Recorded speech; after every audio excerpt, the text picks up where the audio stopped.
मजदूरों का कोई हिसाब नहीं, और दर्जनों सवाल उठाने के लिए रिश्वत का भाव करते पकड़े गए। एक अकेले तहसीलदार स्कैंडल में 2 पार्टी के सदर बसदार खुद रिश्वत लेते हुए पकड़ा गया। जाता रहेगा। गुजरात के बाद इस मुल्क का जो नक्शा सामने आया, इस पर कब्जा करते हुए मज़कूरा बैनुल अक़वामी जमात आफ्ता मुसीबत ने कहा था कि अगर मौजूदा हिंदुस्तान और से पहले जर्मनी के दरमियान में मुशाहिबत तकलीफ मक्का मस्जिद बम धमाका ब्लास्ट, समझौता एक्सप्रेस ब्लास्ट और मालिका बम धमाके के हवाले से और इसमें में ख्वाजा मोहद्दीन चिश्ती की दरगाह पर धमाके केस में गिरफ्तार होने वाले कम अज कम 10 अफराद थे जो किसी न किसी तरह RSS से मुंसलिक। पेट्रोल जो सच्चे होते हैं, रोड से नहीं होने के लिए हमारे बाकी जाती उनकी एजा जो भी लोग टूटे जा रहे ब्रेक मारो, रोड पे बुजुर्ग जो भी जाते हैं गिर जाते हैं, क्या ये काउंसलर इसीलिए पैसा देते हैं हमारे गलियों में सुधारने का, इसीलिए काउंसलर बनाते हैं? नहीं मेरे भाइयों, हम भारत देश के बोलना नहीं चाहते हैं। भारत और शासक जो भी हमें सही पहुंचाता है और हम जिसको रहनुमा बनाते हैं कोई बीच में आके लूट ले जाता है। मगर मैं उन लोगों से ये कहना चाहता हूँ, जब भी तिरंगा 15 अगस्त को लहराते हैं, जब भी 26 जनवरी तिरंगा लहराते हैं, हम से उनसे कहना चाहता हूँ कि जब सर ऊपर करके हाथ शुरू मारा जाता है तो दिन में तुम्हारे गरीबों की जो भी हिचकियां है, गरीबों से जो रिश्वत दिए हैं वो याद नहीं आती है, या ये बोल के शुरू मारते हैं कि हम रिश्वत चलाएंगे, या ये बोल के हम जो है ना भ्रष्टाचार को बनाएंगे। अरे तुम देश की रक्षा एक झंडे का संविधान की इज्जत नहीं कर सकते तो देश की क्या इज्जत कर सकेंगे? जब भी तुम्हारे साथ में देश का तिरंगा लहरा जाता है और आप इधर नहीं घुमावे, मगर जो है ना ये सब छोड़ आइए, ये अहद करिए कि हम आगे गरीबी को मिटा देंगे, हमारे देश में बाहर देश से आके नौकरी करेंगे लोग, मगर ये नहीं हो रहा है। IT के रूप में हम जो है गुलामी करते हैं, किसकी गुलामी करते हैं? अमेरिका की गुलामी करते हैं। हमारे बहने रातों में रोटी जाती है, हमारे दूध बहना रहनुमा वर्दी पिलाते हैं, IPS IAS ऑफिसर बनाते हैं, पढ़ लिख कर आते हैं, मगर ये हमारे बहनों की इज्जत टूट जाती है। एक बच्चा जो महसूस नहीं है, जो मजा हो जाता है, जो बच्चे आए हमारे बच्चे IT में जॉब करते हैं, उनकी हिफाजत कौन करता है? मैं ये आपसे पूछना चाहता हूँ कि आप लोग अभी खाली जो है ना आपने जेब भरने के लिए IAS ऑफिसर बने हैं या नेता बने हैं, ये आप लोग ये वादा करिए आएगा जो है ना ह्यूमन राइट्स आगे संभल के भ्रष्टाचार नहीं करिए, आगे से घूसखोरी नहीं होगी, क्योंकि दिशा में ये अवाम जा चुकी है। अवाम में राइट्स आ चुका है, मगर अवाम में राइट्स जब भी आएगा अवाम अपने राइट्स को समझेगी। राइट्स समझना भी जरूरी है, पढ़ना भी जरूरी है। और ह्यूमन राइट्स ये बोलते हैं ह्यूमन राइट्स का कार्ड है तो पुलिस वालों को डराना है, पुलिस वालों को डराने के लिए ह्यूमन राइट्स का कार्ड आपको आइडेंटिटी इसलिए देता है कि आपकी आइडेंटिफाई है, मगर आप कंप्लीट ह्यूमन राइट्स उसके एजुकेशन नोट पढ़ेंगे। जब तक आप अपने राइट्स को नहीं पढ़ेंगे, जब तक पूरे मुकम्मल ह्यूमन राइट्स नहीं बनेंगे, क्योंकि ह्यूमन राइट्स बनने के बाद ये वर्दी वाले तो आपकी हैसियत नहीं रहेंगी, क्योंकि आप इंसानियत सिखाने वाले हैं, इंसानी हकूक दिलाने वाले हैं। मेरे माँ बहनों से भी पूछता हूँ कि भाई आप लोग क्या बोलकर डालते हैं वोट डालने से पहले ये सोचिए कि हम किसी को भी रहनुमा बनाए वो अपना रहनुमा बनने के काबिल है, या हमारे बच्चियां ऐसी देश की लालों में बैठी रहेंगे? क्या हमारे देश में यही होगा? यही नहीं होगा, अब नहीं होगा, आइंदा से भी नहीं होगा, क्योंकि ह्यूमन राइट्स आ चुका है। और बस सभी से ये कहना चाहता हूँ, अपने अक्सर कहना अपने ह्यूमन राइट्स में शामिल होइए, हर एक को मैसेज दीजिए कि ह्यूमन राइट्स में शामिल होइए, ह्यूमन राइट्स और हासिल करिए, इसका एजुकेशन आप हर बुलंदी पर नहीं जा सकता है। आपको जो है ना जिम्मेदारी दे सकते हैं, आपकी माँ बहन हमारी माँ बहन है, हम उसकी हिफाजत करेंगे। आपके बच्चे आप रोडों पे जो है ना आवारागर्दी नहीं करेंगे, उनको जो है ना जॉबें मुहैया कराई जाएगी, ये आप वादा करिए। इसके बाद देखिए आप कितने अक्सरियत में आएंगे, किसी के ऊपर नुक्ताचीनी की जरूरत नहीं पड़ेगी, किसी मजहब को बोलने की जरूरत नहीं पड़ेगी। देश के बन के देखो, फिर उसके बाद देश तुम्हारे लिए आवाज देगा, चाहे वो तो कौन से भी तथ्य करेगा। सबसे पहले हम भारत देशी है, ये मादर वतन के लिए हम कुर्बानी भी देंगे वक्त पड़ा तो, मगर ऐसे नहीं देंगे। दुश्मनों के लिए तो हमारे बड़ों ने दिए थे, मगर आज हमारे घर के जो अंदर जो है ना दुश्मन आदत जो है ना हम मिटाने के लिए ये राइट्स लाए हैं। ये राइट से आप उसको जो है ना पहले अपने राइट से मुहैया कराइए, ऑफिसर को पूछिए कि क्या वजह है तूने जो हमारे अपने नेतागिरी से क्या वजह है, क्या वजह है आपके पूछने वाले क्यों नहीं है? आप लोग घुमाने किसी आपके घर पर बना के आप सभी लोग जा चुके और अंदर अपने मालिक को भी जगाए और इसके आगे में कुछ नहीं होगा। आप सभी का शुक्रगुजार हूं, आप तस्वीर लगाए जो आज लोग पुलिस पुलिस पुलिस करने लगे हैं, तो इसमें भी पुलिस की गलती है, तो गलत है, आपका बच्चा गलत है। अगर कोई पुलिस वाले गलती करते हैं तो उनकी पहचान कर उनके बड़े डिपार्टमेंट के बड़े लोगों से शिकायत करें। ये तभी हो सकता है जब आप अपने अपने राइट्स को हासिल करेंगे। आपके समझ में आ जाएगा, आपके समझ में आ जाएगा, आपका डर निकल जाएगा। आप ले रहे हैं, आपका डर निकल जाएगा। फिलहाल पैसा मांगा जा रहा है, ये तभी खत्म होगा जब आप अपने राइट्स को हासिल करेंगे। ये राइट आपके पास आएगा तो आप हर जगह जांच लगा दे सकते हैं, आप हर जगह आप बात कर सकते हैं ये इसकी वजह क्या है, ये पैसा मांगने की वजह क्या है, ये काम मेरा है, मेरे को होना चाहिए, जो मेरे लिए भारत सरकार ने भेजा है। आज ये आपको तभी बात होगा जब ये राइट आपके पास आएंगे, ये राइट आपके पास आएंगे। आज ये गरीब है, आज ये गरीब है, उसके पास पैसा नहीं है कि अपने बच्चे को एजुकेशन दिलाए। ये गरीब है, इसके पास पैसा नहीं कि उसे महंगा इलाज करा सके। कौन है हमारा, कौन है ऐसे घरों में देखेंगे, खुली हुई मुकद्दस किताब देखेंगे, तेरे हर पहलू की हम जांच लगा देंगे, तेरा हर हिसाब देख लेंगे। एक लड़ाई नहीं है तो तू इतना परेशान है, अभी उठना बाकी है। जय। Good evening ladies and gentleman, welcome to one and all including the government authorities who are present in. I am very happy to do something about the human rights. Our Indian Constitution has guaranteed the protection of human rights by describing the fundamental rights, which are right to equality, right to freedom, right against exploitation, right to freedom of religion and culture and education, rights which are safeguarded by the Honorable High Court and Supreme Court of India.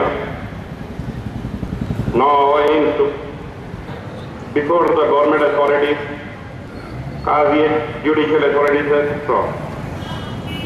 My humble request to you all is to put your helping hands in the training awareness among the masses. Don't forget about the basic human rights, which means the birthright. Thank you, Jai Hind, Jai Bharat. I am thankful to the ACP Meat Shop, SHO Meat Shop, Dabilpura, SHO, and the staff who has cooperated with us. Thank you. Bombay के डोंगरी में आज इस मंच पर मैं Zareen Hussain national president आमंत्रित हूँ। आज इस शुभ मौके पर मैं आप सबका दिल से हार्दिक स्वागत करती हूँ। आज 26 जनवरी रिपब्लिक डे को बने हुए 64 साल हो गए और ये इतिहास है कि हम आज रिपब्लिक डे हमारे डॉक्टर बाबा अम्बेडकर साहब की याद को ताज़ा करते हुए हमारे हिंदुस्तान में हर जगह खुशी मनाई। हिंदुस्तान को छोड़ गए और आजाद हो गए, मगर जाते जाते उन्होंने देश का बंटवारा कर दिया और आज हिंदुस्तान के अंदर मुझे कहीं भी खुशी नजर नहीं आ रही है। आज खुशी का मौका है, मगर यहाँ पर मेरे और भाई और मेरे बच्चों के चेहरों पर खुशी नहीं देख रही हूँ, जो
मुझे बड़ा दुख महसूस हो रहा है और एक अत्याचार के अंदर आज हमारे नौजवान पीढ़ी को हमारे लीडरों ने सुला दिया है। माँ बहनों की सोचने की ताकतों को एकदम से कम कर दिया है और जहाँ भी देखती हूँ तो भ्रष्टाचार के अंदर कर्फ्यू लगाए जा रहे हैं और रोजियों को बंद कर दिया जा रहा है। हर बार दुकानें बंद हो रही हैं और हर अनाज पर हर चीज के ऊपर इतना दाम बढ़ा दिया जा रहा है। महंगाई मुंह तोड़कर जवाब दे रही है तो फिर हम खामोश क्यों बैठे हुए हैं? हम आज ऑल इंडिया ह्यूमन राइट्स इसलिए लेके आगे इतिहास को दोहरा रहे हैं जो कि राइट इंफॉर्मेशन 64 साल से दबा के रख दिया है। आज हम उन लीडरों को हिसाब मांगने के लिए इस मैदान में आ गए हैं। औरत नारी का सम्मान था। आज भारत देश के अंदर कहीं भी देखो औरत इसी बीच इस देश के अंदर अपना सम्मान लेकर सबके बीच खड़ी हुई है उसी सम्मान के साथ। चाहे कितना भी औरत को माँ बहन और बेटी बनकर हर दुख सुख के अंदर एक नारी इज्जत के साथ पलों सर पर ढाके हुए खड़ी हुई अत्याचार के खिलाफ लड़ाई कर रही है। कल उस वक्त पर हम अपने भाइयों को आवाज देके कंधे से कंधा मिलकर लड़ रहे थे उन अंग्रेजों के खिलाफ और आज ये वक्त आ गया है कि आज इतनी गंदगी फैल चुकी है, इतना गंदा क्यों हो गया है हमारा मुल्क, हमारे देश के अंदर ये गंदगियों को खत्म करना है।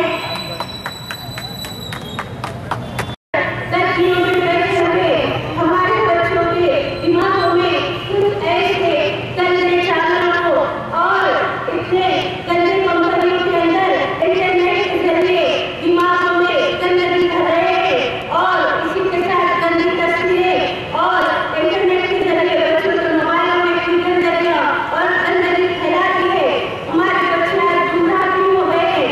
कल ये बच्चे माँ बाप की इज्जत का ख्याल करते थे और आज ये बच्चे माँ के ऊपर बाप पर उंगलियां क्यों उठा रहे हैं? और आज ये बच्चे डिग्रियां लेते हुए भी बेकारी के अंदर बैठे हुए हैं और उन मीडिया में हम साथ मारेंगे और हमारे बच्चे इस वक्त अपनी लड़ाई को लड़ेंगे जिसको हम अपने राइट के जरिए पहचानेंगे। 100% सुविधा का जो सूचना के अधिकार है इन दिलों में और दिमागों में हम राइट इंफॉर्मेशन देंगे जो 100% करके हमारे बच्चे इस देश के अंदर गंदगी को साफ करके नौजवान बच्चे आगे बढ़े जोश से नहीं होश से। कल हमारे जो भी नौजवान थे इस देश की लड़ाई में तो वो जोश से काम लिया और मैदान जंग में कर चुकी हूँ और अपने भाइयों से मैं ऐलान और एक पैगाम देती हूँ कि ह्यूमन राइट यहाँ पे मजबूत करे और यहाँ पर जो गंदे नेता जो नाच रहे हैं और हमारे बच्चों को लेकर गुमराह कर रहे हैं, आज हमारे घरों में घूस और हमारे घर के चूल्हे बुझ गए हैं और आज हमारे बच्चों की इज्जत लूटी जा रही है और आज हमारे घर के अंदर जो हो रहा है जो कि एक माँ बच्चे को पैदा करने के बाद उस बच्चे की हिफाजत के लिए ये सोच है। जय हिंद।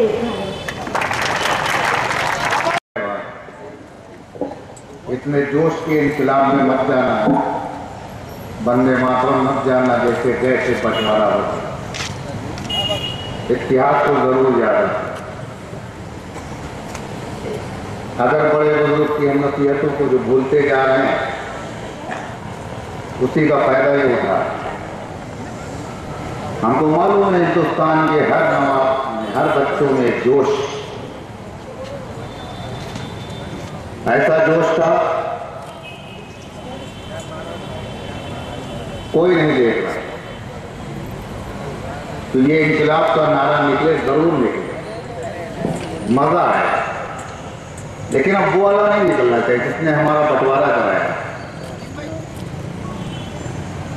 इतिहास आपके सामने है और इतिहास को देखते हुए सिर्फ इतिहास पे रोशनी डालेंगे। जो 56 साल लगा दिया, इसलिए आज आप लोग यहाँ बैठे हैं। जमहूरियत का दिन है। कौन सी जमहूरियत थी? हर साल हम लोगों को मनाने के लिए कोई ना कोई बहाना करके इकट्ठा करते रहे, लेकिन हमारा राइट होते हैं। जब देश आजाद हुआ, बाबा साहेब ने उनकी टीम में मिलकर जब संविधान को तैयार किया तो गांधी जी ने उसी वक्त कहा कि सूचना का अधिकार घर घर पहुंचे,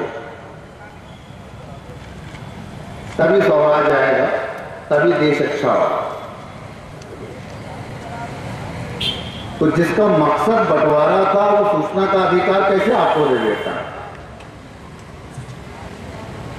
जो आप लोग आज राइट पाए हो तो इसमें भी आपके बड़ों ने बहुत फाइट की, इन्हीं ने ऐसे आने नहीं दिया। अगर ये आने देते तो 2005 में जब पास हुआ था तो उसी वक्त पूरे देश में लागू हो जाना चाहिए। 3 साल फिर लगा। 2008 में जाके ऑफिसों में कुछ काम चालू हो। अभी तो सिर्फ 4 साल में थोड़ा लड़ाई क्या ली है कि सब के सब परेशान हो रहे हैं। अजीब परेशानी। हमारे ऊपर तो इतने साल राज किया, हम परेशान नहीं हुए। हमारे बच्चों की रोटियां छीन ली गई। हम एक गरीब, मेरे घर में भी खाने को नहीं है, लेकिन हम अपने देश को चलाने के लिए पैसा देते। एक गरीब बच्चा भी है, उसका पैसा भी देश पे चिलकता है। जब इन्होंने 56 साल तक आपको क्या तोहफा दिया है। अभी आपने टीवी चैनल पे देखा है, मां शक्ति हमारा देश बना, बलात्कार में बना, जिसका जश्न मनाया गया। रोना रोया गया या मां शक्ति का जश्न मनाया? क्या फिल्म स्टार के लोग ही आके रोएंगे तभी हम देखेंगे? गरीब का रोना नहीं दिखाया गया। जिस गरीब को लूटा गया उसका घर में क्या तकलीफ है वो नहीं दिखाया। जो खुद एक गंदी गंदी फिल्म बनाता है, हमारे बच्चों को सेक्स में डालता है और गलत करता है, उसको दिखाया जा रहा है। आपकी सोच कहां जा रही है आप समझ नहीं रहे। इतिहासों को याद करिए। कहा जाता है माँ बाप तालीम दे। अरे माँ बाप तो तालीम दे रहे हैं, बहुत अच्छी दे रहे हैं, इतनी अच्छी दे रहे हैं कि बच्चा घर के अंदर आता है तो इज्जत से बैठता है, लेकिन बाहर जब तुम लोग खड़े होकर उसका इस्तेमाल करते हो तो माँ बाप की कमाई लूट लेते। माँ बाप को ये नहीं मालूम है जिसको हम डिग्री दिला रहे हैं, जो हमारे बच्चे दिन रात मेहनत कर रहे हैं, बाहर शैतान उसको किस हिसाब से पकड़ रहा है, जकड़ रहा है। कोई भी मोबाइल देखिए, इंटरनेट चालू है। अगर हम लोगों ने राइट छोड़े हैं, आज भारत सरकार से ऑनलाइन सारी चीजें आपके लिए कर दी के ये बात वो बात, ये उग्रवादी वो उग्रवादी, इतनी बड़ी पोस्ट पे बैठकर गृह मंत्री अगर ये बात बोलता है तो उसको प्रूफ रख के उसको जेल भेजना चाहिए, बोलने की जरूरत है। देश में नफा नफसी का माहौल पैदा करता है। हमने देश में राजनीति के लिए नहीं दिया था, राष्ट्र नीति के लिए दिया था। ये राजनीति क्या है हमको नहीं मालूम। कोई हमारा नेता आता है, शपथ लेता है तो राष्ट्र के लिए लेता है, ये राजनीति क्या है नहीं मालूम। जब संविधान बना, संविधान बन के तैयार हुआ तो हिंदुस्तान के हर आवाम के लिए हर ऑफिसें खुलवाई गई कि किसी को कोई बात की तकलीफ ना हो। आपके सामने है, इसकी कोई जरूरत नहीं। हमारे देश की पुलिस को सबसे बड़ी जिम्मेदारी मानव अधिकार की। अब खाली होना, जब पूरा देश भ्रष्टाचार में डाल दिया गया है, एक हमारे बीच में से भाई जाता है, हम आज पुलिस से उम्मीद भी रखते हैं, फिर सूचना देने से भागते भी है, फिर हमारे घर में कोई फंक्शन है, बगल में चौकी है, हम उसको इन्वाइट भी नहीं करते। वो भी मेहनत करके आता है, एक डिग्री हासिल करता है अगर कोई बच्चा IAS बनने के लिए, तो उसका दिमाग भ्रष्टाचार में नहीं रहता। हाँ, डिग्री के ऊपर जो बैठे हुए लोग हैं वो मजबूरी खरीद लेते हैं। जैसे आपके ऊपर भ्रष्टाचार है हर तरफ से, वैसे ही हमारी पुलिस पे भी हो सकता है।